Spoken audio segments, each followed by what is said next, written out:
Bombing Run. It's time for another episode of Bombing Run, live from the AWDly Funny Studios in Detroit, Michigan. It's everybody's favorite stand-up comedian game show, Bombing Run.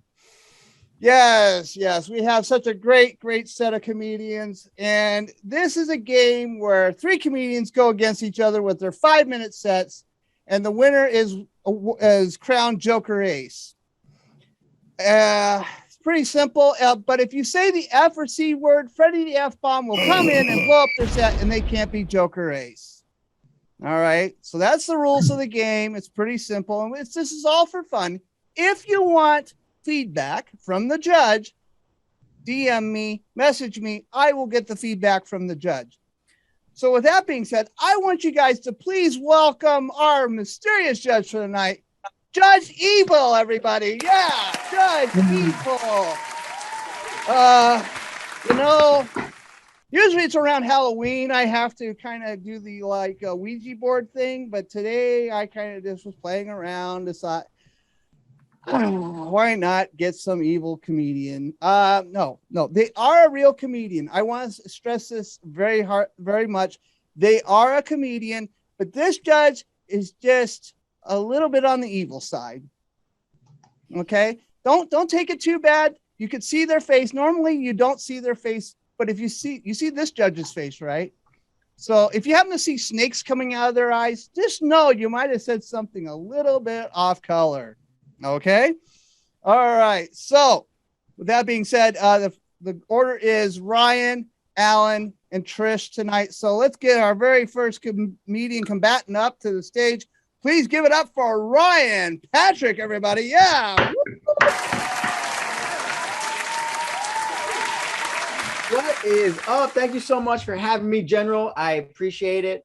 Welcome. This is the first part of the show, aka the frat star version of the show. General Aaron was like, hey, we need a Jersey Shore version of Spider-Man on this show. Do you mind doing it? And I was like, yeah, sure, no problem. I got you, General. I'm from New Jersey. If you're not from New Jersey, it's a very small state with many different types of people. Like if you go down to the deep south of New Jersey, like the deep south, those people are a little bit questionable. You know, some of them look like they kiss their cousins, which is like the complete opposite of North Jersey. North Jersey, all their cousins play hard to get. It's completely different. Everybody in North Jersey is just looking for a family friend with benefits, you know. So. And no matter where you're from, everybody has a weird neighbor. Like my weird neighbor is not good with words at all. Like the other day, we were talking about music, and I asked, "Oh, do you like rap? Do you like hip hop?" I asked, "Do you like reggaeton?" He's like, "Hell yeah, bro! I love all kinds of pasta." Like that's almost there, not there quite, but. And I complained about my back a lot. Like we raked leaves at the same time, and he's like, "You know what you need to do, bro? You need to go into the city, and you need to get one of those deep tissue rub downs. You know, you got to find yourself a cute little hot misogynist." I'm like, it's not the word, but he tries. I will say I'm very conscious of COVID and everything that's going on. I always wear my mask to the point where my friends call me Ryan 95. And I will say, living in Jersey, we're pretty safe. I was very jealous of the people in Florida, state as a whole. They did not care. They looked like they had so much fun. Like during the pandemic, the heart of it, half of America was Black Lives Matter, half of America was Blue Lives Matter, and Florida was down there, just no lives matter at all. They did not care. They're like, we're going to work on these other viruses first, and then we'll get to COVID. It was just rough state, you know. I'm pretty sure Florida is the only state where the doctors believe in sexually transmitted antibodies, right? Who wants the jab? Just gross. I know. Yikes. And I feel like with Florida too, like everybody is afraid of COVID in Florida until they book their trip to Disney. then they don't care at all. They're like, oh, Germany just shut down with all their COVID cases. We'll just go to another country in Epcot. Not a big deal at all. You know, they don't care at all. I don't know if you can tell by the paleness of my skin, but I am Irish. I am Irish. If you were next to me and I took my shirt off, you'd be able to tell I'm Irish because my chest is whiter than an AirPod case. Very pale, very, very pale. With Irish people, our stereotype is that we are drunks and we're alcoholics, and a lot of people don't like that. I love it because it's so easy to overachieve. Like, you could go to an Irish pub and you could drink 10 beers in maybe 2 hours, and everybody around you is going to be like, wow, this guy is different. He's responsible. The bartender will be like, wow, this guy, he must be driving. All right, man. Keep up the good work. So I am married. I will say we've been married for 3 years. One time I didn't know if our relationship was going to last. It was the night of our rehearsal dinner, and my wife was giving a beautiful speech to our friends and family. And we were laughing, we were crying, and then she rounds out the speech. She looks at me and she goes, and I'm just so excited to marry my best friend. And all I could think about was I had no idea who she was talking about. And I realized, oh, this is the part of the wedding where the guy gets friend zoned. Okay, cool. All right, guys, that's my time. I'm Ryan Patrick. Thanks so much. All right, let's give it up to Ryan Patrick, everybody. And Ryan, where can we find you on social media? On Instagram, I'm at Ryan Patrick Comic, and on Twitter, I'm Ryan Patrick 88. Just look up Ryan Patrick, and I'm probably there.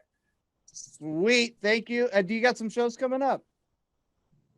I have a couple shows. If you're in the New Jersey area, I have a show next Friday in Suffern, New York. Then I have another one in New Jersey, and a couple Zoom shows coming up next Wednesday night. I'll post the links to that on all my socials, and I hope to see you guys out there. Thanks again. All right, thank you so much, Ryan. Yeah, I got my ancestry results back the other day. It turns out I'm a little bit of English, a little bit of Scottish, and a whole lot of Mormon.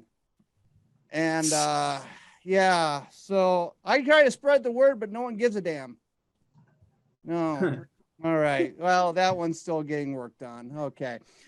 All right. Judge Evil, you know, I usually have to kind of talk to the general is very religious about comedy. Yes, I am. So usually I have to talk through the chat to the judge, but this judge I can actually see. So I can look at the judge and say, Judge, are you ready for the next comedian? Oh, look at that. Yes. Awesome. This is so much fun to actually see the face of the judge. All right. So next up, coming up to the stage, our very second comedian combatant. Please welcome Alaine Salzbank, everybody. Woo, woo, woo. Yeah. Woo. Hey, thanks, General. Good job, Ryan. Hi, everybody. I'm Alaine Salzbank. And I hate to say it, but this is going to be my last Zoom performance. Oh. I'm getting too old to perform in the bedroom anymore. Also, you know, I've already done 9 shows on Zoom. And the guy at Best Buy said my computer can only handle 10 gigs. I took this great comedy course, and the first assignment was to write 10 jokes and try them out on 3 friends. And I'll tell you something, that was really tough for me. I sat there staring at a blank piece of paper for over an hour. But for the life of me, I couldn't come up with 3 friends. I'm just terrible at making friends because I have severe face blindness. You know, people think I'm a snob, but I'm not. I just can't process facial features. You know, I hate it when people who imagine that I'll recognize them come up to me and say they thought I was funny after the show. I was trying to be funny during the show. And I'm also embarrassed because I have no clue who these people are. You know what I do to handle my severe face blindness? I use other clues to identify people. like their voices, the clothes they wear, and even how they smell. Luckily, my dad, he always wore the same members only jacket for about 30 years. One night I went to pick him up at LaGuardia Airport. You would not believe how many old people from Boca Raton wear members only jackets. I mean, before I found him, I had to give bear hugs to two strange men, and I accidentally fondled some old woman with 5 o'clock shadow. Oh. I'm pretty sure she liked it, though, because as we were leaving baggage claim, she came running after us with a luggage tag in her hand. She goes, "This has my phone number. Call me." I was born with a lazy eye. My right eye is almost completely blind, but it does have some peripheral vision, and it's sort of like Bitcoin. I know there's something there, but I have no idea what it is. The worst part about having a lazy eye is that it started to spread to the rest of me. I grew up to be a very lazy kid, and the turning point came as a teenager. I actually thought my dad was going to kick me out of the house. I said, "No, Dad, no." Turns out he just wanted to redecorate the den. He was telling my mom it's time to get rid of the lazy boy. To fight the laziness, I joined the wrestling team. I figured that'd be something good. I couldn't play ball sports because no depth perception. So I joined the wrestling team. And I don't like to brag, but I set the Herrick's high school record for the fastest pin. It happened with my sophomore year, and I was supposed to wrestle the state champion, but he got sick. The other team didn't want to forfeit, so I ended up wrestling a kid that had never wrestled before. She pinned me in 8 seconds. But to be fair, I was very easy to blindside. I got pinned every single match. I might not remember faces, but I'll tell you one thing, I know that gymnasium ceiling anywhere. To support the team, we were supposed to sell tickets to our friends. Oh, no, to my friends. What friends? So I sold a few to my family. Oh, yeah, and the luggage lady from LaGuardia. Good thing I kept her number. I went on to college, and after college, I got a small place in the East Village. I wanted to continue my education at night, but all the good schools were in dangerous neighborhoods. There was no way I was going to Columbia, and even NYU was scary back then. So I enrolled in a correspondence course where they mail you the coursework every week. Mm-hmm. I got mugged in the mailroom. Then on, I was paranoid and wouldn't leave my apartment without checking the peephole. I remember taking out the trash this one night, and suddenly the elevator door opens. Out steps a guy in a black leather jacket. He scares the crap out of me. I wasn't going to get mugged again, so I lowered my shoulder, shoved the guy up against the wall. His eyeglasses went one way, and his cane went the other. But before I could get away, he grabbed my leg. We wrestled. He pinned me in 6 seconds. By the way, if you're keeping tabs, that was a new personal best for me. I was lying there under a strange ceiling, but something about this guy was familiar. I said, "Dad, what the hell are you doing here? And what happened to your members only jacket?" I tell you, after that, I was sore for a week. I'm glad my dad let me keep his old lazy boy. I guess I'm a little early on finishing, but that's what I got. Thanks, guys. All right, let's give it up for Alan, everybody. And Alan, where can we find you on social media? The only thing that I'm active on, not even active, but the only thing I'm really on is Facebook and Instagram. It's Alan Salzbank. I'm the only one out there. Okay. You got any shows coming up besides your last show in the bedroom? Yeah, I actually have a Zoom show on Monday night. I think it's Monday night. Okay. It's the what's it called? It's AHA Broadway. AHA Broadway, very cool place. I love them. They're a very cool place out in New York. They do a lot of great things. So go check out Alan on that show Monday. What time Monday night? I believe the show is at 7:30. I think it is. 7:30 Monday night. You guys got nothing else to do. you know what? It's like a dead night on comedy night. So go check out Aha Broadway, 7:30 at night. Alan will let us know what else, but go look up Aha Broadway up on Facebook and you'll find the show. Thank you so much, Alan. Thanks, Joe. All Thanks, right. Larry. You're welcome. All right, Judge Evil. You know, I can be pretty evil too, but maybe not as evil as you. I mean, you know, when I asked this judge to be part of the show, they just kind of appeared in this room. Not knocked on the door. They didn't drive here. They just went, boom. I was kind of scared. So when they're a stand-up comedian and they show up at your show, you laugh. All right. You laugh at their stuff, or otherwise, I'm not sure.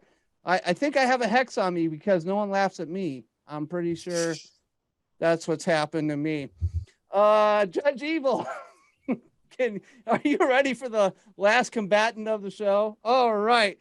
So coming up the stage, the third and last comedian combatant, please welcome Trish Sullivan, everybody. Yeah.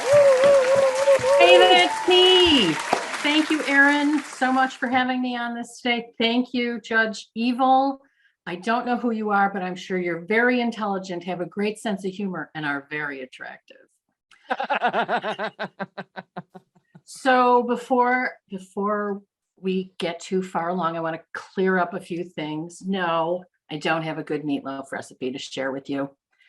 And no, I am not your favorite lunch lady from your middle school cafeteria. But yes, I do have 47 cats in my backyard. And if you make me mad, I will feed you to them. Whoa. Right, that last part's a lie. I live in an apartment. I don't have a yard. The cats are in the side bedroom. So you can tell by looking at me that I am a middle-aged suburban white woman. And that means that I can do whatever I want. Middle-aged women are basically invisible. We have nothing left to lose. And I have learned the cops won't taser you if you look like their moms. I have yelled at cops and they've apologized to me. So this is not something I recommend widely. This is a professional move. This is not for the amateurs. And there are some people who just don't do it. You know what will happen. Don't do it. So recently I was talking with some of my friends around my age. Okay, I was reading a Facebook group called What Would Virginia Woolf Do? And of course the answer is she'd kill herself. But we were talking about the stupid things women do to make themselves more attractive. And one woman claims she does her own Brazilians. Okay, now, first of all, that's gotta hurt like hell. But really, my first thought was she must be so limber. I can't even clip my own toenails. I don't know how she's doing that. I don't know. So I was married for a really long time, 12 years, which is almost as long as the pandemic has gone on. I didn't really like it. The first year was okay. But we spent our first anniversary with him yelling at me for like 4 hours about something. I don't really remember what it was. I'm sure it was, I wasn't blameless. You know, Aaron knows he's married. Ryan knows he's married. Nobody's ever completely blameless in a marriage, right? No. Somebody's wrong some of the time. Everybody's wrong some of the time. Like I know he hated that I left the cap off the toothpaste. And I hated that he was sleeping with two of my friends. Give and take. Everybody's wrong. But our marriage started like most with promises to love each other forever. And it ended with, you know, an order of protection and me buying a handgun. So maybe not the path that we were thinking. I keep talking about being older, and I want to make clear, being older does not have to be a slow, silent march towards death. It can be exciting, like gambling. You live in New Jersey, there's got to be casinos there. So, you know, I get a pain in my chest and I think, am I having a heart attack? or is this the 4 push-ups I did yesterday? Yeah, I do push-ups. But I have the pain and I roll the dice and I don't call 911. And every time I don't call 911, I save $450 on my emergency room copay. And the last 10 months, I've saved $4,000. And Whoa. if the pandemic ever ends, I'm going to Italy. So in the before times, I was at a club after a show and I was talking to a friend of mine, and this really drunk, really high 20-something guy kept trying to nose his way into the conversation and kept, turning away, and finally stuck his head in and he went, "I would never rape a 50-year-old woman." Is it bad that I was flattered that he thinks I'm 50? I'm Trish. Thanks so much. All right, let's give it up for Trish Sullivan, everybody. Oh my gosh. Oh, and Trish, where can we find you on social media? You can find me on Instagram and at Queen Trish Comedy and at Hot in Here Comedy. Sweet. And do you got any shows coming up? Yeah. In fact, I have one Saturday. I'm going to be on This Just In. Yeah. And on February 18th, is it Hot in Here? The show that I do about monthly. That's our next installment. It's on Zoom, and you can find it online. Yeah, that's cool. And you know what? Thank you so much, Trish. Trish has played this game before, so she's considered a veteran of this show. She can't be on Laugh Force unless she was a military brat or in the military. But she is a veteran of bombing runs, so she knows how this game is played. Oh my gosh, that was so great. I want to give our comedians all a big round of applause tonight. You guys were so awesome. Right before Judge Evil decides who is going to help. I mean, who's Joker Ace? I mean, yes, that's what I mean. Oh, so Judge Evil. I always give this to the judge. They think this is the hard part, hosting the show or running the tech, but I have a person doing that, and I want to give a big thanks to Sergeant of Arms for doing this, for doing the tech. She does a great job. But Judge Evil, all the judges always have the hardest thing because they have what is called the bombing run judges sheet. And they're looking at the criteria of setup, punch, and your appearance in front of the camera. So they have to spend the time discerning your jokes, your punchlines, and how funny were you in your presence in front of a camera.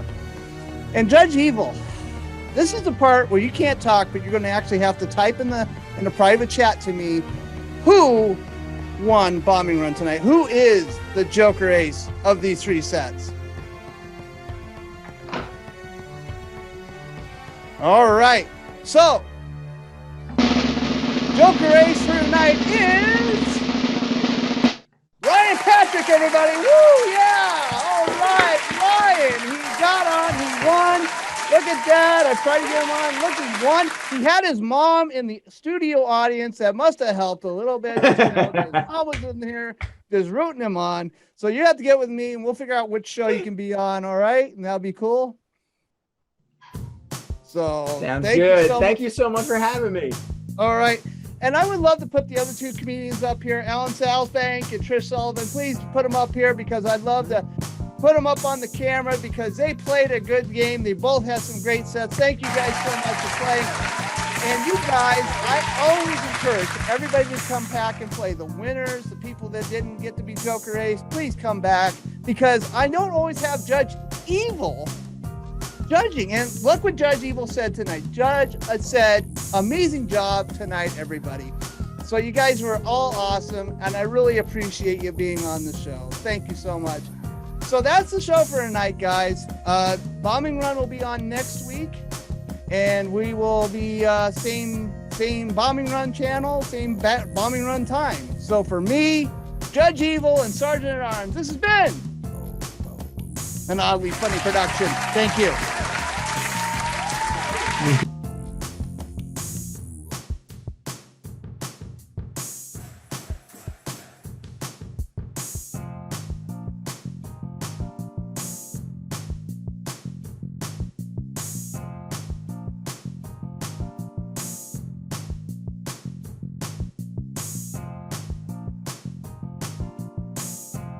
This has been an Oddly Funny production.